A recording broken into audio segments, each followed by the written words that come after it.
오늘은 포항믿음교회 임직식이 있는 주일입니다. 드디어 그 시간이 되었습니다.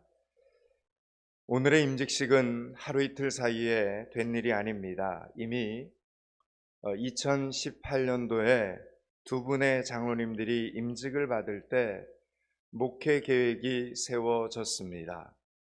장로님 한 분이 은퇴하시기 전에 안수 집사님들과 권사님들을 피택하여 임직하기로 결정을 하고 그 계획에 의해서 4년의 기간 동안 열심히 기도하며 준비하여 드디어 오늘에 이른 것입니다. 시간이란 참으로 무서운 것이어서 처음 목회 계획을 세울 때는 까마득히 먼 일인 듯 느껴졌지만 어느새 그날이 오늘이 되었습니다. 그래서 오늘 가장 설레이는 사람들은 7명의 임직받는 분들이겠지만 그에 못지않게 담임 목사인 저와 장로님들도 긴장이 되고 설레입니다. 보십시오. 장로님들도 얼굴이 해숙하지 않습니까? 어젯밤에 아마 잠도 제대로 못 주무셨을 것입니다.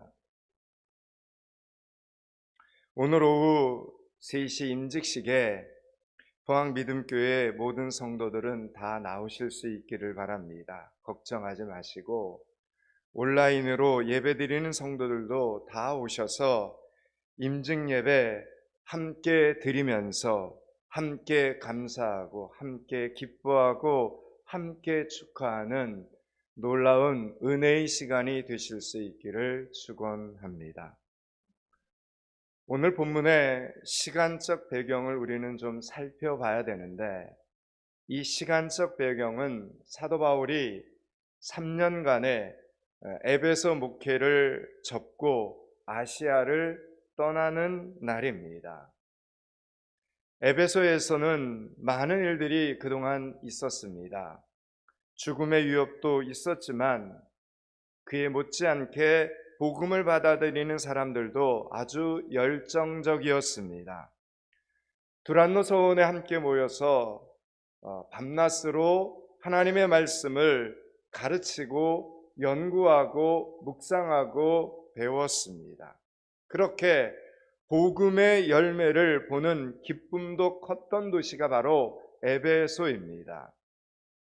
사도 바울의 선교 방식을 살펴보면 일단 전합니다. 복음을 전하고 그리고 맡기고 떠나는 방식이었기 때문에 에베소에서도 언제든지 떠날 날이 있을 것이라 이렇게 예상은 했지만 그날이 오늘이 될 줄은 몰랐습니다.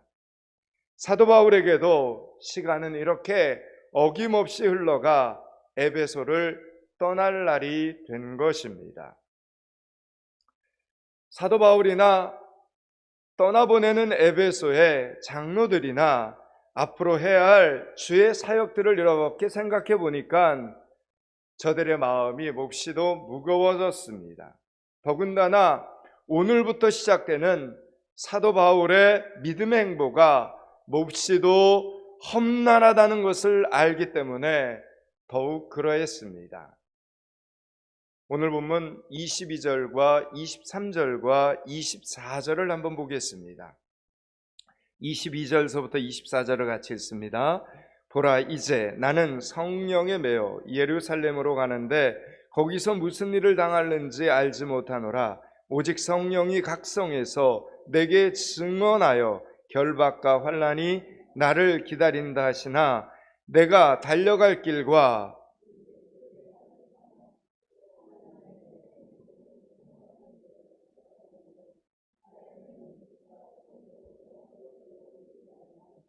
아멘. 이 말씀 속에서 우리는 두 가지를 분명히 알 수 있습니다. 첫째, 사도 바울의 행선지가 예루살렘이라는 겁니다.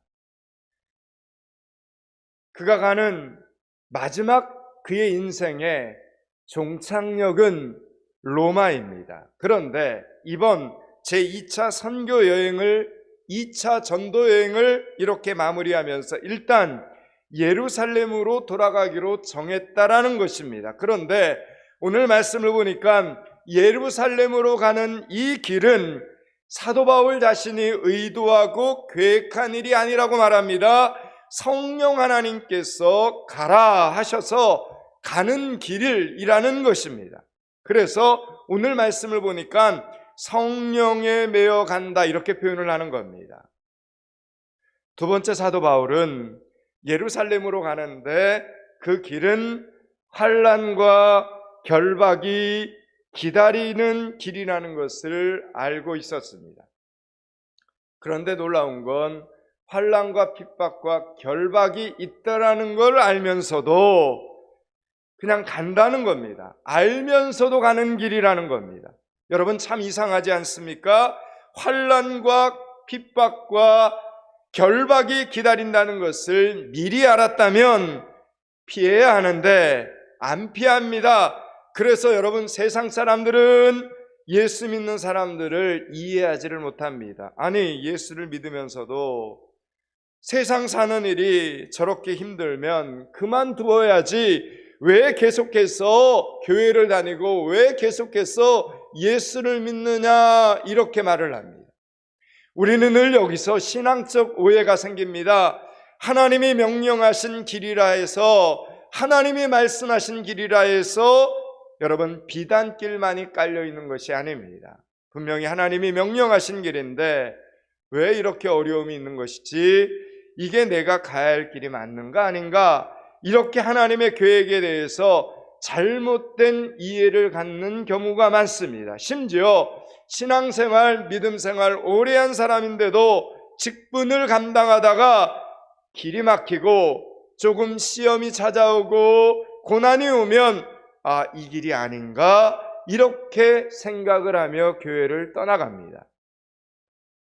여러분, 그러나 분명히 사도 바울의 목적지는 오늘 말씀을 보니까 예루살렘입니다. 그리고 그 가는 길에 환난과 핍박과 결박이 기다린다는 것을 알고 있었습니다. 그런데 이것을 사도 바울 혼자만 알고 있는 것이 아닙니다. 성령의 감동으로 이 사실을 알고 있는 사람들이 많았습니다. 오늘 우리가 20장을 읽었는데 21장에 보면 제자들이 사도 바울을 찾아옵니다. 그리고 바울로 하여금 예루살렘으로 가지 말라라고 말립니다. 거기 가면 위험하니까 피하라고 이야기를 합니다. 21장 4절을 한번 볼까요? 뒤에 한 장 넘기셔서 21장 4절을 같이 한번 읽겠습니다.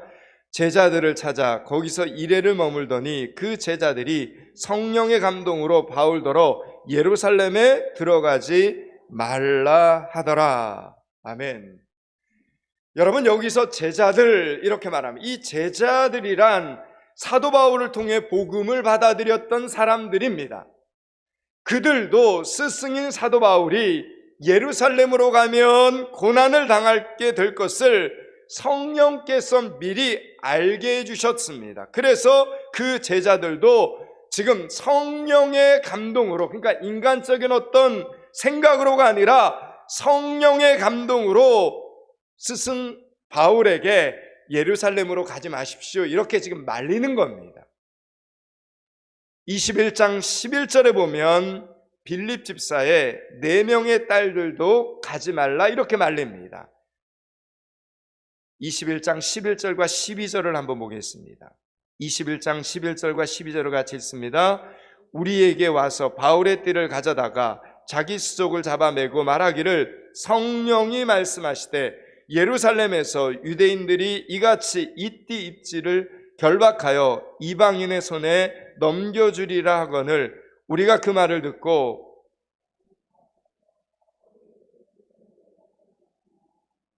아멘.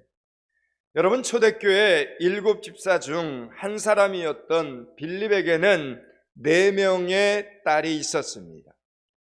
그들이 모두 하나님의 말씀을 깊이 묵상하는 선지자들이었는데 그들은 아예 지금 말씀을 보니까 바울의 띠를 가져다가 바울이 어떻게 묶일 것인가까지 지금 동작 하나하나를 다 보여주면서 예루살렘에 가면 이렇게 된다는 것을 알려줍니다. 그래서 가지 말아야 된다. 이렇게 빌립 집사의 4명의 딸들, 4명의 선지자들도 이렇게 이야기를 하는 겁니다.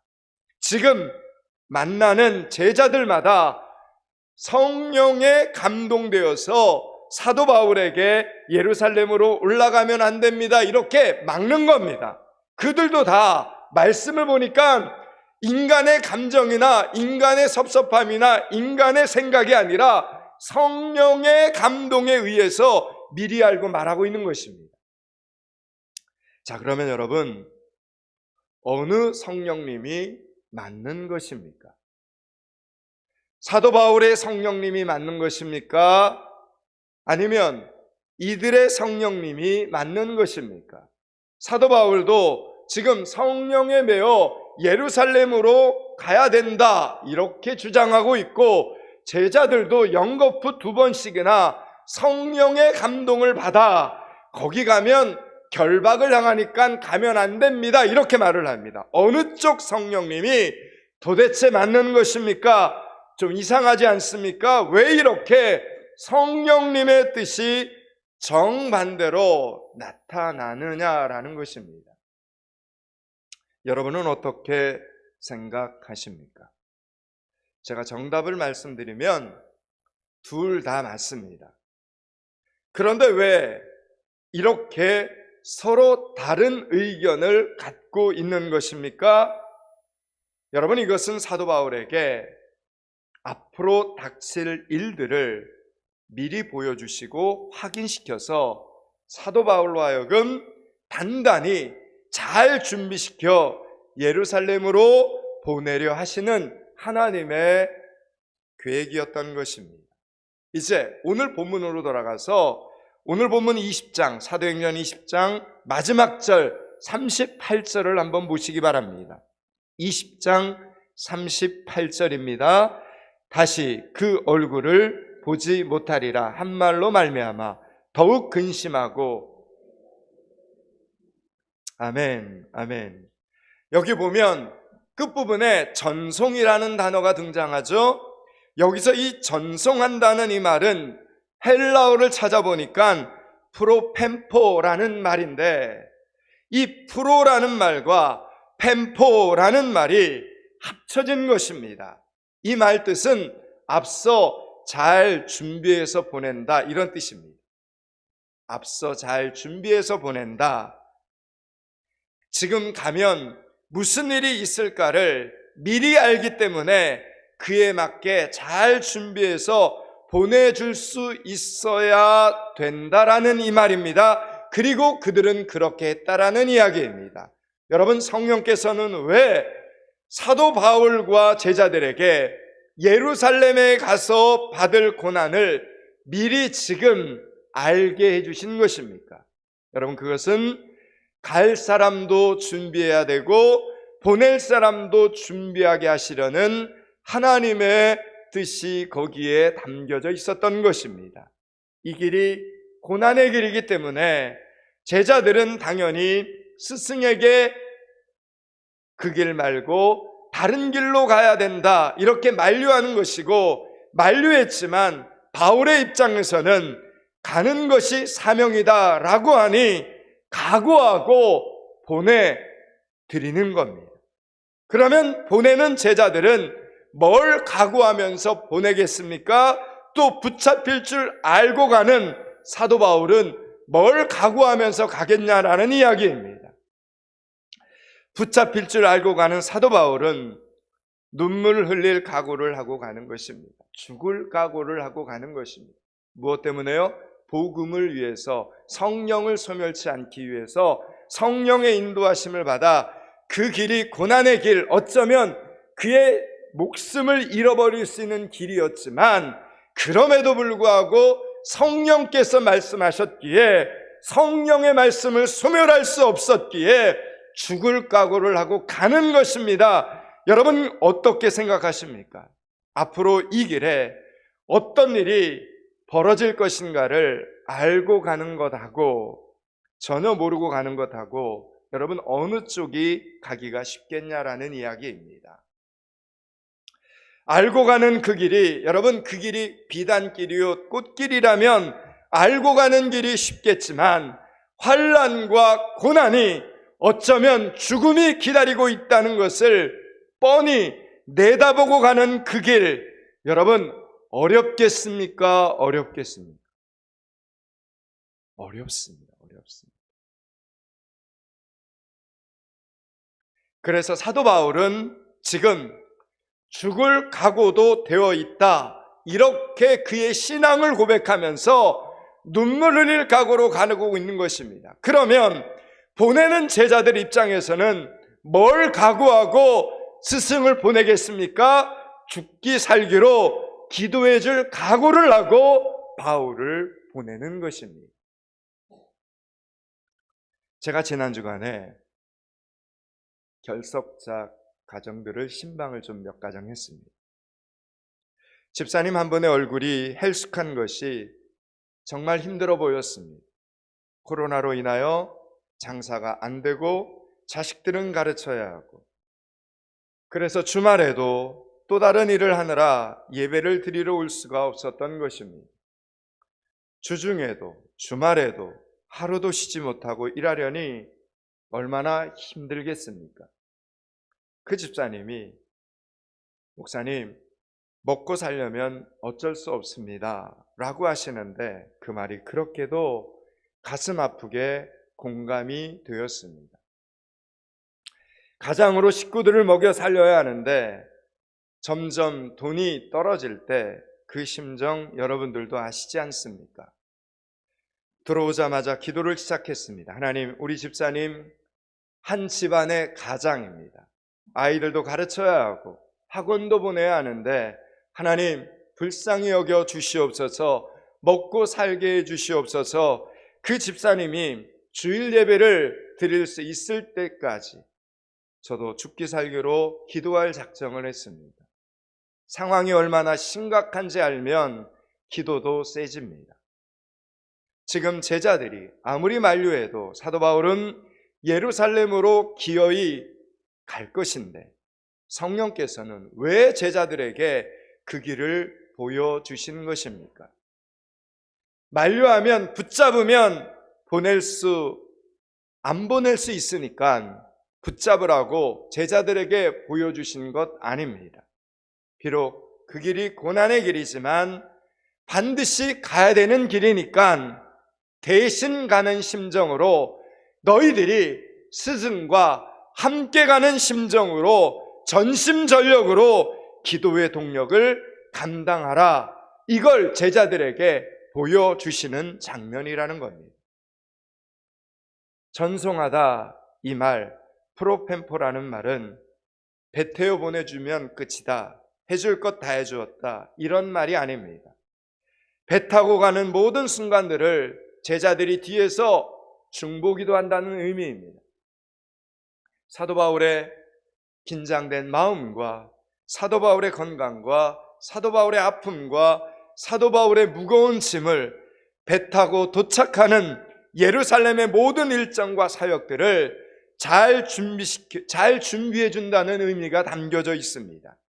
그래서 그 모든 순간을 위해, 출발과 과정과 도착의 그 모든 순간들을 위해서 제자들이 성령의 인도하심 가운데 기도로 동력해 준다, 이런 의미가 이 단어 속에, 프로펜포라는 이 단어 속에 담겨져 있다는 것입니다. 오늘 본문 36절과 37절, 38절을 천천히 읽겠습니다. 36, 37, 38절을 같이 읽습니다. 이 말을 한 후 무릎을 꿇고 그 모든 사람들과 함께 기도하니 다 크게 울며 바울의 목을 안고 입을 맞추고 다시 그 얼굴을 보지 못하리라 한 말로 말미암아 더욱. 아멘. 여러분, 지금 이 장면은 에베소의 장로들이 함께 와서 사도 바울을 잘 전송하여 준비하여 보내는 장면인데, 그 모든 사람들이 지금 함께 무엇을 하고 있습니까? 기도를 합니다. 저들은 지금 밥만 먹고 헤어지는 것이 아닙니다. 차만 마시고 헤어지는 것이 아닙니다. 기도하고 보내드립니다. 무엇이 가장 잘 준비해서 보내는 것입니까? 선교에 필요한 물품이나 뱃삭을 챙겨주는 것도 중요하겠지만 기도하고 보내는 것이 가장 잘 준비하여 전송하는 것이다, 파송하는 것이다 라는 것입니다. 지금 그러라고, 그렇게 해야 된다고 하나님께서 일어날 일을 제자들에게도, 사도 바울에게도 미리 보여주셨다라는 이야기입니다. 그러므로 여러분, 모든 성도들은, 모든 하나님의 사람들은, 모든 하나님의 자녀들은 무슨 일을 하든지 기도로 시작하고 기도로 마쳐야 되는 것입니다. 여러분, 이것이 미래를 위한 가장 확실한 투자이고 준비이기 때문입니다. 사랑하는 여러분, 여러분은 사도 바울과 오늘 본문에 등장하는 제자들처럼 모든 일을 기도로 시작하고 기도로 마무리하는 그리스도인들이 되실 수 있기를 축원합니다. 오늘 오후 3시에 임직을 받는 피택 안수 집사님들과 피택 권사님들은 누가 선출했습니까? 바로 저와 여러분이 선출했습니다. 그러면 뽑아주었으니까 우리 책임은 이제 다 한 거야? 아닙니다. 프로펜프 해야 합니다. 잘 준비해서 저들이 중직자의 길을 잘 갈 수 있도록 전송해야 합니다.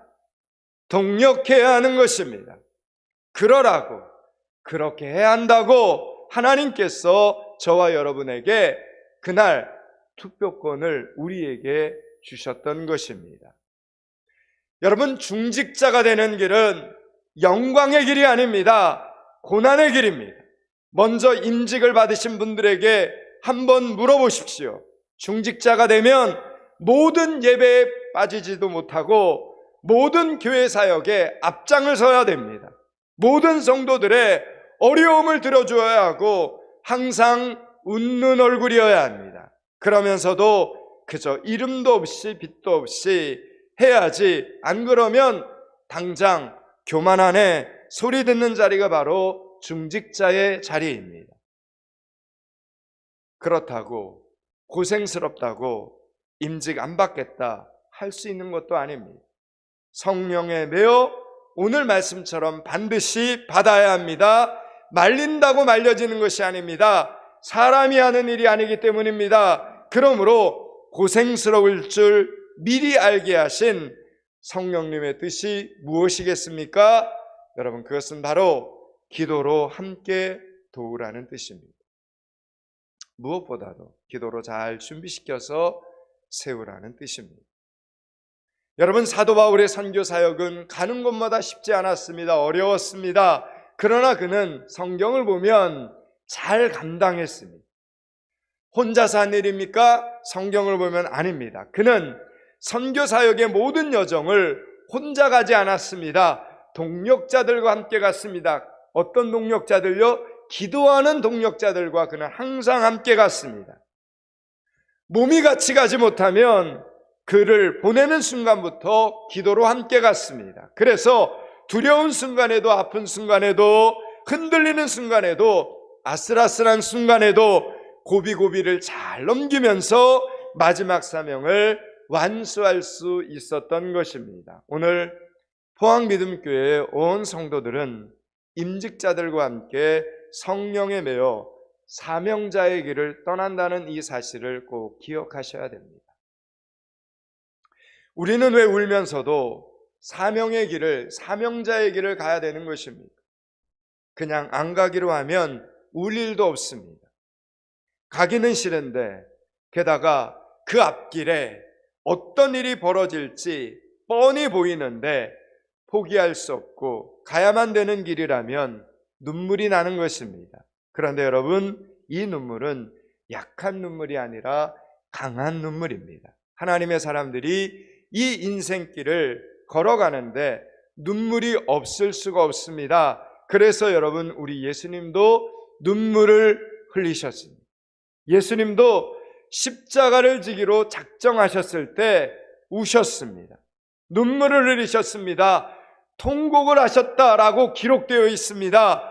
그런데 사명을 감당하면서 흘리는 눈물은 서러운 눈물이 아니라 영광의 눈물, 열매를 소원하는 눈물이라는 사실입니다.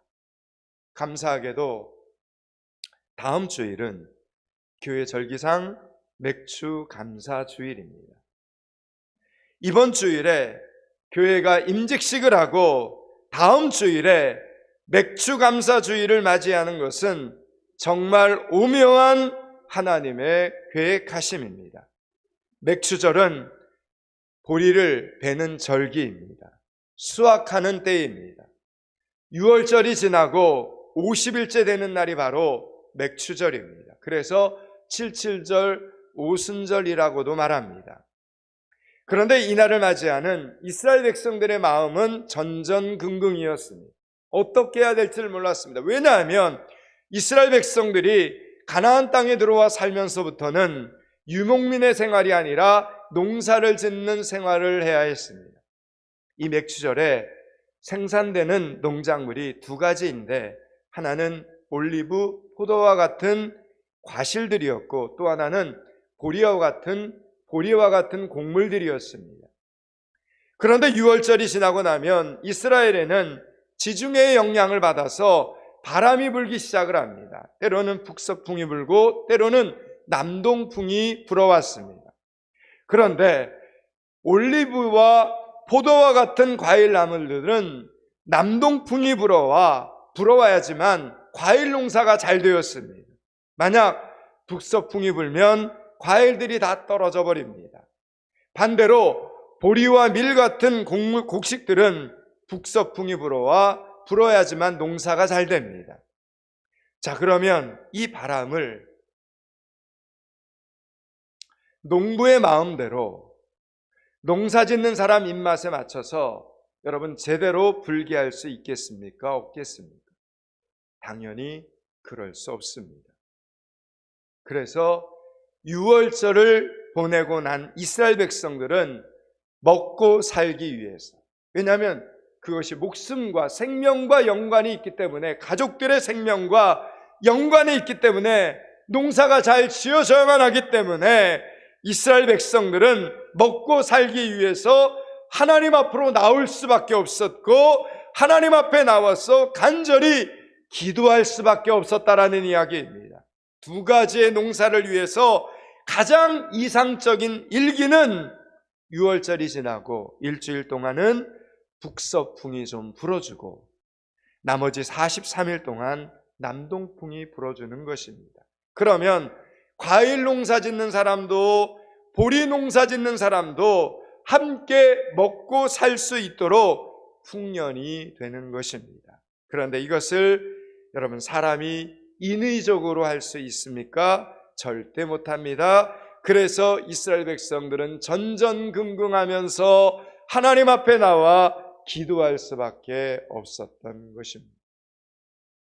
그렇게 무려 50일 동안 저들은 마음을 졸이면서 기도하고 기도를 했는데 하나님께서 저들의 기도를 받으시고 바람을 잘 다스려 주심으로 드디어 맥주절에 각각 자신의 농산물을 수확하고 나면 먹고 살 수 있는 것에 하나님 앞에 감사하며 저들은 맥주절을 함께 지켰던 것입니다. 사랑하는 여러분, 이때는 북서풍이 좋고 저 때는 남동풍이 좋다는 것을 알아도 사람 마음대로 할 수 있는 것이 하나도 없습니다. 하나님이 해 주셔야만 되는 것입니다. 성령께서 우리에게 미리 알게 해주시는 이유는 우리가 하나님의 역사를 바꿀 수 있기 때문이 아닙니다. 강하고 담대히 감당해 나갈 수 있도록 기도로 준비하라는 뜻이 여기에 담겨져 있는 것입니다. 그래서 함께 기도하며 도와주라는 뜻이고, 함께 기도하면서 웃고 함께 기도하면서 믿음 안에서 잘 살라는 뜻입니다. 그렇게 준비시키시는 성령 하나님입니다. 여기까지가 오늘 본문의 전체 메시지입니다. 오늘 본문 23절과 24절을 읽고 말씀을 정리합니다. 23절, 24절을 같이 읽습니다. 오직 성령이 각성에서 내게 증언하여 결박과 환난이 나를 기다린다 하시나 내가 달려갈 길과 주 예수께 받은 사명 곧 하나님의 은혜의 복음을 증언하는 일을 마치려 하면은 나의 생명조차 조금도 귀한 것으로 여기지 아니하노라. 아멘. 이제 말씀을 마치려고 합니다.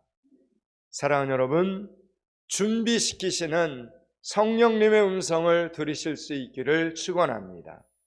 말씀하시는 성령님의 음성을 들으실 수 있기를 축원합니다. 오늘 오후 3시 포항미듬교회 임직식을 통하여 다음 주일 맥주감사주일을 통하여 함께 준비하고 함께 예배하며 함께 기뻐하고 함께 감사하는 믿음의 성도들이 되실 수 있기를 축원합니다. 함께 기적을 만들어가는 성도들이 되실 수 있기를 축원합니다. 그렇게 믿음의 길을 끝까지 잘 걸어가는 여러분들이 되시기를 주님의 이름으로 축원합니다. 기도하겠습니다.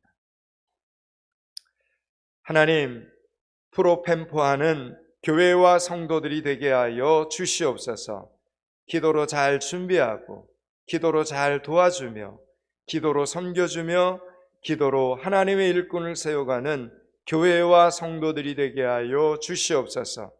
날마다 매일매일 준비시키시는 성령님의 음성을 듣고 신앙의 길을 마지막까지 신실하게 잘 걸어가는 성도들이 되게 하여 주시옵소서. 예수 그리스도 이름을 받들어 기도드리옵나이다. 아멘.